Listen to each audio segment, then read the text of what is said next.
असतो मां सद्गम्य तमसो मां ज्योतिर्गम्य मृत्युं मां अमृतं गम्य। पिछले एपिसोड में हमने ये चर्चा की थी कि ये शरीर जो है ये एक साधन है हमें मिला हुआ। इस साधन से हमने साध्य की प्राप्ति करनी है। साधन, साधना, साध्य। साधन से साध्य की प्राप्ति करने के लिए हमें साधना करनी पड़ेगी। तो साधना की योजना के लिए हमने गीता जी के 12वें अध्याय के 13वें मंत्र में जो भगवान ने कहा है कि अद्वेष्टा सर्वभूतानां मैत्र कर्ण एव च निर्ममो निरहंकार साम दुख सुख कर्षणी संतुष्टा सततम योगी यथात्मा दृढ़ निश्चय मयि अर्पित मनोबुद्धि यो मद भक्त सा में प्रिय।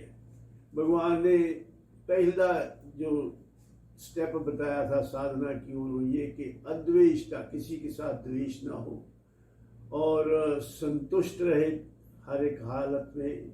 जो वो मेरा भक्त जो है, ब्रीफली मैं बता रहा हूँ, वो मुझको प्यारा है।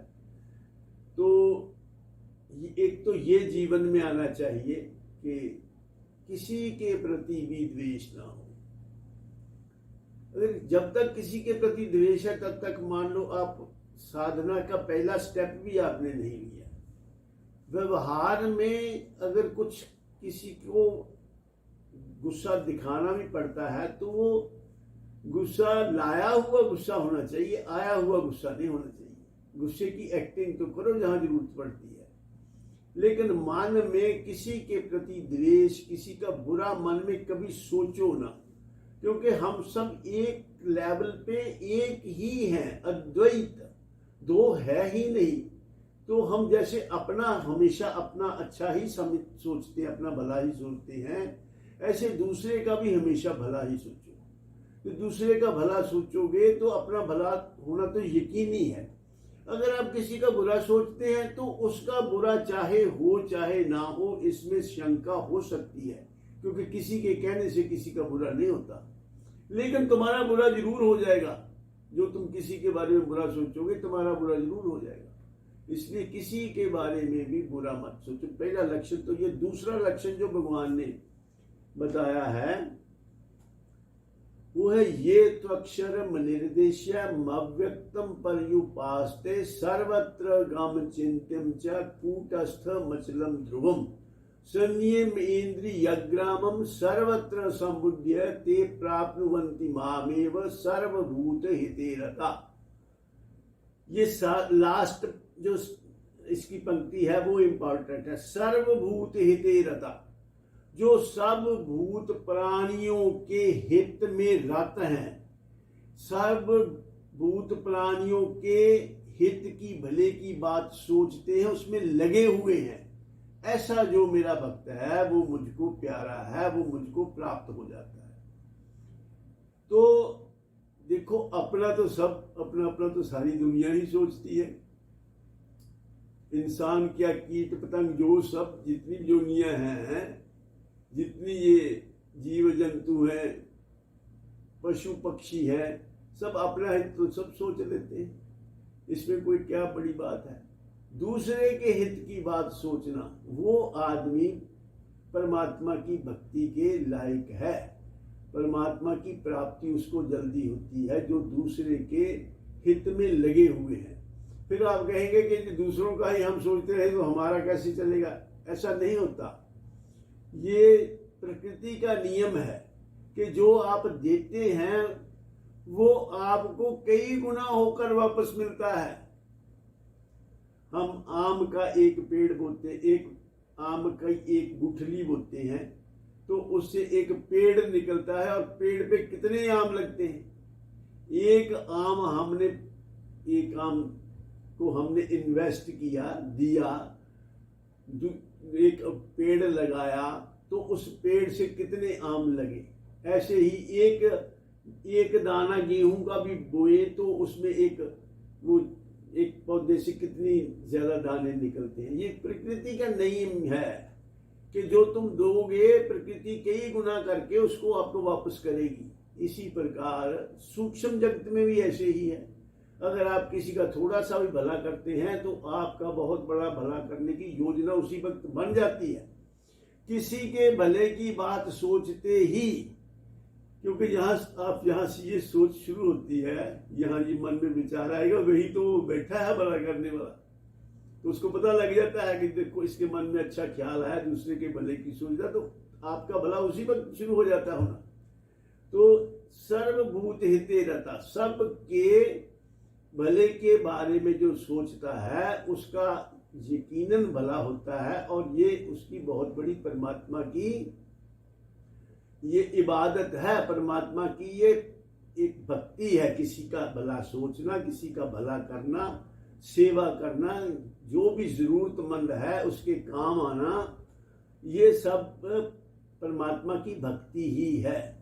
अगर आप किसी को कोई चीज देते हैं, मान लो मैं किसी को कोई नीडी पर्सन को मैं कुछ रुपए दे देता हूं, तो पहले तो ये सोचना चाहिए, रुपए सोच के देख के मैं कहूं मैंने तो बहुत बड़ा काम कर दिया, ऐसी बात नहीं है। सोचो तुमने जो दिया, पहले तुम्हें मिला के पहले तुमने दिया, डेफिनेटली पहले तुम्हें मिला फिर तुमने दिया।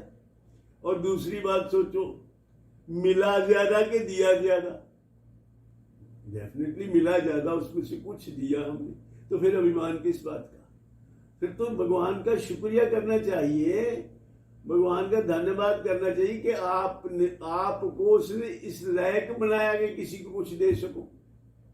एक बात तो ये, दूसरा तुलसीदास जी ने भी कहा है कि परहित सरस धर्म नहीं भाई, पर पीड़ा सम नहीं अजमाई। पर का हित सोचने जैसा, पर का भला करने जैसा कोई और धर्म नहीं, और पर को दूसरे को पीड़ा पहुंचाना इस जैसा कोई अधम नीच कार्य नहीं है।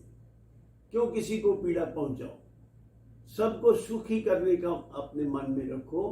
भगवान ऐसे मौके आपको दे कि किसी का कुछ भला कर सको, और जो दूसरे का भला करता है उसके जीवन में कभी कोई कमी नहीं आती। ये भी बात है कि जो भी पारहित में रहते हैं, जो पारहित में रहते हैं, जिनके मन में दूसरे का हित बसा हुआ है, पारहित बसे जिनके मन माही, तिन्हु जग दुर्लभ कुछ नहीं। उनको कोई भी चीज दुर्लभ नहीं है, सब कुछ उसको प्राप्त होता है। परमात्मा क्या नहीं कर सकता, सब कुछ कर सकता है ना। तो फिर उसको किसी चीज की कमी नहीं आती। जो परहित में रहते हैं लोग, परहित बसे जिनके मन माही, तिन्हि कुछ दुर्लभ जग नाही। जग में उनको कुछ भी दुर्लभ नहीं, सब कुछ मिल जाता है। और ऐसा भी कहा है, इबादत है औरों की इमदाद करना, जो नाशाद हो उनका दिल शाद करना। जो आदमी किसी चीज से महरूम है, किसी वजह से उसको तकलीफ है, उदास है, उसके दिल को तसल्ली देना, उसकी उस तकलीफ को दूर कर देना, ये परमात्मा की इबादत ही है। तो इसलिए भगवान ने स्वयं कहा है गीता जी के 12वें अध्याय के 3-4 मंत्र में, जैसे पहले मैंने बताया, वो उसके हिसाब से जो परहित में रहते हैं, सर्वत्र गम चिंतम च कूटस्थ मचलम ध्रुवम संयमेन्द्रिय ग्रामम सर्वत्र समृद्ध ते प्राप्नुवन्ति मामेव। वो मुझको ही प्राप्त होते हैं, ते प्राप्नुवन्ति मामेव सर्वभूत हिते रता। तो इसलिए परमात्मा की प्राप्ति का ये सबसे सरल साधन है कि आप दूसरे के हित की बात सोचें, दूसरे की सेवा करें, जहां तक हो सके दूसरों की इमदाद करें। और ऐसा होना चाहिए कि शाम को जब आप रात को बिस्तर पे लेटे, नींद आने से पहले और लेट जाने के बाद विचार करो कि क्या मैंने आज किसी का कुछ किया अच्छा।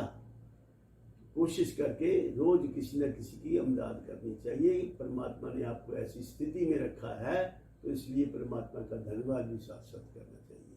इन्हीं शब्दों के साथ मैं अपनी वाणी को विराम देता हूँ और आप सबके कल्याण की कामना करता हूँ। परमात्मा आपको इस लायक बना के रखे कि आप दूसरे की इमदाद करें, दूसरे का भला सोचोगे तो आप इस लायक बन जाओगे कि दूसरे की इमदाद करो। वहाँ क्या कमी है उसके, परमात्मा के पास क्या कमी है, परमात्मा क्या नहीं कर सकता?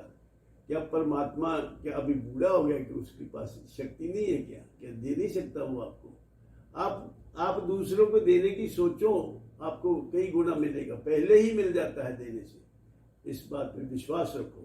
तो इसलिए आज ये दूसरा सूत्र जो भगवान ने बताया, पहले अद्वेष्टा सर्वभूतानां मैत्रेय कर्ण एव च निर्ममो निरहंकार साम दुख सुख क्षमी संतुष्टा सततम योगी यतात्मा दृढ़ निश्चय मयि अर्पित मनोबुद्धि यो मद भक्त सा मे प्रिय। और दूसरा ये सर्वत्र गम चिंतम च कूटस्थ मचलम ध्रुवम संयमेन्द्रियग्रामम सर्वत्र संबुध्यते प्राप्नुवन्ति मामेव सर्वभूत हिते रता। ये जो दो सूत्र आप अपने जीवन में ले आए तो आपका ये लोक भी सुखी होगा और परलोक भी सुधर जाएगा। लोक सुखी परलोक सहेल। आप सबके कल्याण की कामना करता हूँ। परमात्मा आपके जीवन में आनंद शांति और खुशियाँ बनाए रखें। सर्वे भवन्तु सुखिनः सर्वे सन्तु निरामया सर्वे भद्राणि पश्यन्तु माँ कश्चित् दुःख भाग् भवेत्। ओम शांति शांति शांति।